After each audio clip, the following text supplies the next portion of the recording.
UNSC में भारत ने किया दूसरा सबसे बड़ा प्रहार। पहले सऊदी ने चीन को लेकर अमेरिका को लपेटा, अब भारत के घनिष्ठ अरब देश यूएई भी कूदा जंग में। P5 देशों को भारत के वीटो के लिए यूएई ने दी सीधी धमकी। भारत की ऐसी कूटनीतिक चक्रव्यूह पहले कभी नहीं देखी। दोस्तों, संयुक्त राष्ट्र सुरक्षा परिषद में बदलावों की मांग को लेकर भारत अब और भी ज्यादा मुखर हो चुका है। भारत अब आर पार के मूड में आ चुका है। भारत ने अभी तक का सबसे सख्त कदम उठाते हुए यूनाइटेड नेशन की फंडिंग में भारी कटौती कर डाली है और ऐसी रिपोर्ट आ रही है कि बहुत जल्द भारत सरकार यूएन पीस कीपिंग फोर्स से भारतीय सैनिकों को वापस बुला सकती है। भारत के एक्शन से दुनिया के स्थायी सदस्य देशों की घिग्गी बंदी हुई है। यूएन के बाकी सदस्यों को अब इस बात का पूरा भरोसा हो चुका है कि भारत वाकई में यूएन में स्थायी रूप से एंटर होने के लिए अंतिम बार प्रयास कर रहा है और यही कारण है कि रूस ने एक सप्ताह में 2 बार यूएनएससी में भारत की स्थायी सीट और वीटो के लिए सपोर्ट दिया है। यूएन के मौजूदा स्ट्रक्चर को बदलने के लिए कहा है। भारत ने जिस तरह से यूएन पीस कीपिंग फोर्स को वापस बुलाने का संकेत दिया है, इस सबसे ज्यादा अगर किरकिरी होने वाली है तो वो है अमेरिका की, क्योंकि खुद को दुनिया की महाशक्ति कहने वाले देश अमेरिका के यूएन पीस कीपिंग में न के बराबर जवान शामिल हैं, यानी कि महज 20 से 30 जवान। वहीं इसमें भारत का नाम सबसे ऊपरी देशों में आता है।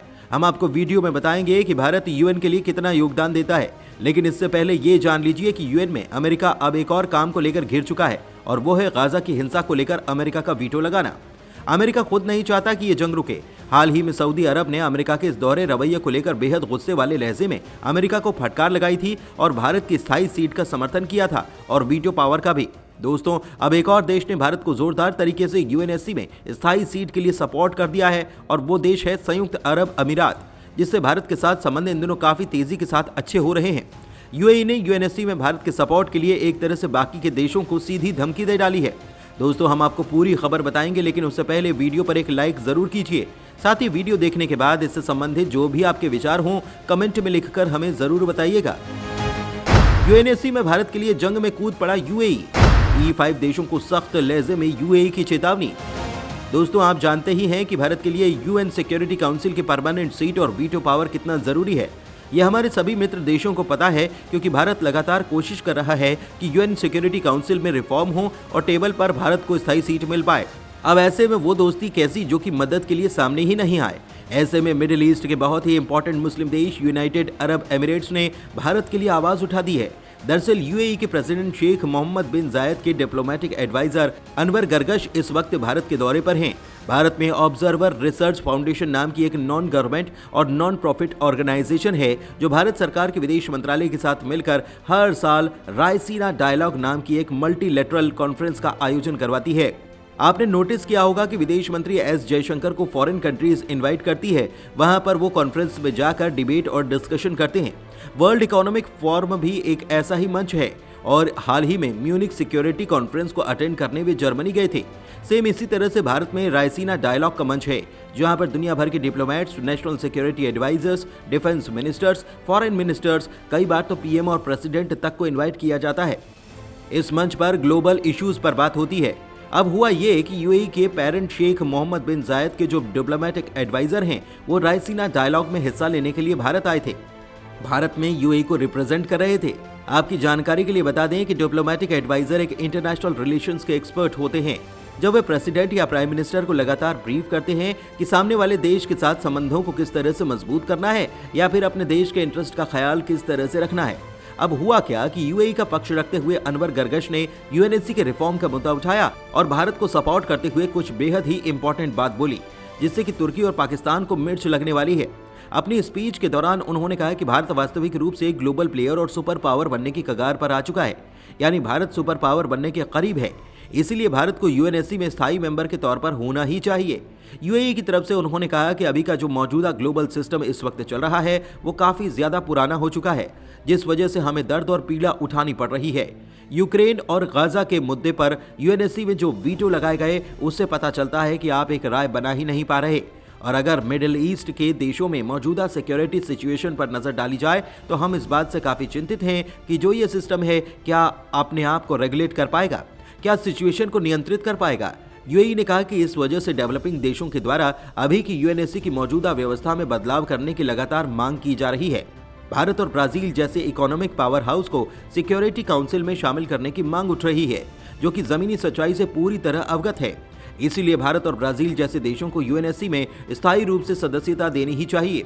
आपको ये भी बता दें कि यूएन के लिए भारत करोड़ों रुपए तो देता ही है, जबकि भारत से यूएन पीस कीपिंग फोर्स में शामिल हर साल हजारों जवान जाते हैं। यूएन के आंकड़ों की सबसे दिलचस्प बात यह है कि इसमें खुद को दुनिया की महाशक्ति कहने वाले देश अमेरिका के जवानों की संख्या नाम मात्र की होती है। संयुक्त राष्ट्र के आंकड़े बताते हैं कि उनके शांति मिशन के दौरान साल 2018 में 100 देशों के करीब 3767 जवानों ने अलग अलग मिशन में अपनी जान गंवाई। इनमें सबसे अधिक जवान भारत के शहीद हुए। आपको बता दें कि संयुक्त राष्ट्र की सेना का संचालन यूएन का डिपार्टमेंट ऑफ पीस ऑपरेशन के तहत होता है। संयुक्त राष्ट्र के आंकड़े बताते हैं कि साल 2019 में इस शांति सेना के तहत 1,04,011 कर्मचारी थे। इसमें 86,145 वर्दीधारी जवान, 12,932 सिविलियन और 1,334 वॉलेंटियर्स शामिल थे। इस शांति सेना में यूरोपीय देशों के करीब 6,000 यूनिट हैं, जबकि भारत, पाकिस्तान और बांग्लादेश की करीब 8,000 यूनिट शामिल हैं। इसके अलावा अफ्रीकी देशों की इसमें करीब 44,000 यूनिट है। हर वर्ष इसमें विभिन्न देशों के शांति सैनिकों की गिनती घटती या बढ़ती रहती है।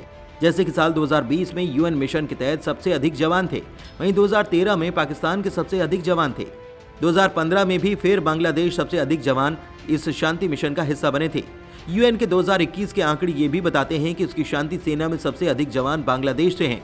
इसके बाद नेपाल का नंबर आता है और तीसरे नंबर पर भारत का नाम है।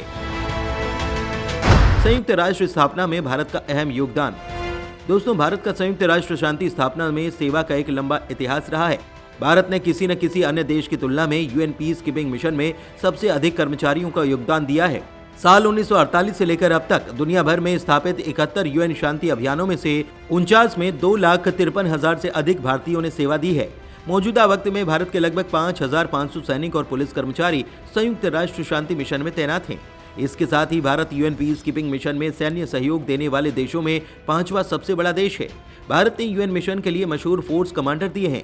दुनिया के सबसे बड़े लोकतंत्र के यूएन पीस कीपिंग मिशन में भागीदारी का ये सिलसिला अब तक लगातार चल रहा है। भारत 5वें सबसे बड़े सैन्य योगदानकर्ता में आता है। अभी यूएन के 13 सक्रिय शांति मिशन में से 8 में भारत के 5,323 कर्मचारी हैं, जिनमें 166 पुलिसकर्मी हैं। यूएन शांति स्थापना में भारत का योगदान 1950 के दशक में कोरिया में संयुक्त राष्ट्र के ऑपरेशन में भागीदारी के साथ शुरू हुआ था। यहाँ पर कोरिया में युद्धबंदियों पर गतिरोध को हल करने में भारत ने मध्यस्थता की अहम भूमिका निभाई और युद्ध विराम समझौते पर हस्ताक्षर हुए। इससे कोरियाई युद्ध खत्म हो गया। भारत ने 5 सदस्यीय तटस्थ राष्ट्र प्रत्यावर्तन आयोग की अध्यक्षता की। इसमें भारतीय अभिरक्षक बल ने साक्षात्कार और स्वदेश वापसी प्रक्रिया की निगरानी का काम किया।